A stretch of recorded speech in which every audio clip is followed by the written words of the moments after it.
మహిళ ఓబీసీ మీరు 50 ఏళ్ళు కాంగ్రెస్ అధికారంలో ఉంది కదా, ఇంకో 10 సంవత్సరాలు కాంగ్రెస్ మద్దతుతో ఉన్న ప్రభుత్వాలు ఉన్నాయి కదా, నేషనల్ ఫ్రంట్ కానీ యునైటెడ్ ఫ్రంట్ కానీ, మరి అప్పుడు ఎందుకు పెట్టలేదు ఓబీసీ బీసీ?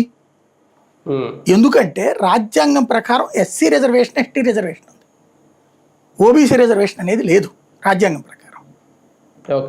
రాజ్యాంగం ప్రకారం మీరు దీంట్లో పెట్టుకోవచ్చు, ఏది స్కూళ్ళకి, విద్యకి, వైద్యానికి, ఇట్లాంటి వాటికి ఓబీసీ రిజర్వేషన్ మొన్న రాజ్యాంగ సవరణ చేసినే కదా తెచ్చింది కేంద్ర ప్రభుత్వం, దాన్ని అట్లా తెచ్చుకోవచ్చు. కానీ ఈ డైరెక్ట్ దాంట్లో చేయడానికి వీల్లేదు. బీసీ ఎస్సీ అంటే ఎస్సీ ఎస్టీలది రాజ్యాంగం రాసుంది కాబట్టి ఆటోమేటిక్ గా సీట్లు పెరుగుతాయి కూడా. వాళ్ళకి అన్యాయం జరుగుతుందని అబద్ధం చెప్పారు వీళ్ళు.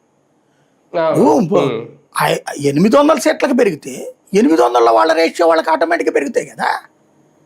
పైగా ఓబీసీ రిజర్వేషన్ అంటాడు.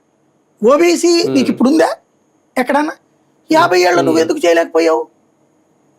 కాన్స్టిట్యూషన్ కుదరదు, ఒప్పుకోదు అట్లా. మైనార్టీ రిజర్వేషన్ అఖిలేష్ యాదవ్ అడిగాడు, ఉంటుందా? ముస్లింలకి ఏ సీట్లు, క్రిస్టియన్స్కి ఏ సీట్లని? అప్పుడు అసలు వీళ్ళు మైనార్టీగా కూడా చెల్లుబాటు కాదు, ఎందుకంటే 10% లోపు ఉంటే మైనార్టీ. ఇప్పుడు ముస్లింలు 19% ఉన్నారు కదా, క్రిస్టియన్స్ 13% ఉన్నారు కదా, వాళ్ళు మైనార్టీ ఎట్ అవుతారు? అప్పుడు మైనార్టీ అంటే బౌద్ధులు, జైను